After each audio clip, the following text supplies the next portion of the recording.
বাচ্চাদের সকালের খাবারটা খুব জরুরি, সেটার উপর নির্ভর করে তার শরীর স্বাস্থ্যের সব কিছু চর্চা।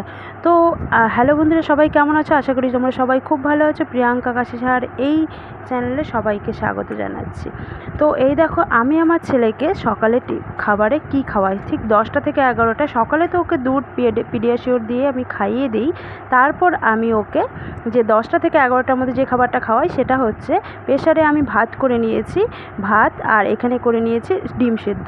তো দুটো ডিমের সেদ্ধ করেছি, কিন্তু তার মধ্যে একটা আমি ওকে খাওয়াবো। তো এই খাবারটা হচ্ছে আমার সকালের মানে পাপানের খাওয়ার।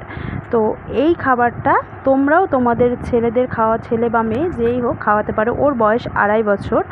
তো এই বয়সের বাচ্চাদের তোমরা এই খাবারটা খাওয়াতে পারো।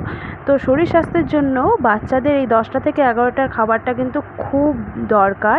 এটা যদি ওদের ভালো মতো না খাওয়াতে পারো তাহলে কিন্তু ওদের ওয়েটটা ঠিক মতন তৈরি হবে না। তো তোমরা তোমাদের বাচ্চাদের এটা খাওয়াতে পারো। তো আজকের ভিডিওটা ঠিক তোমাদের কেমন লাগলো সেটা আমাকে জানিও। আর সকালের এই খাবারটা কিন্তু অবশ্যই ইম্পর্টেন্ট।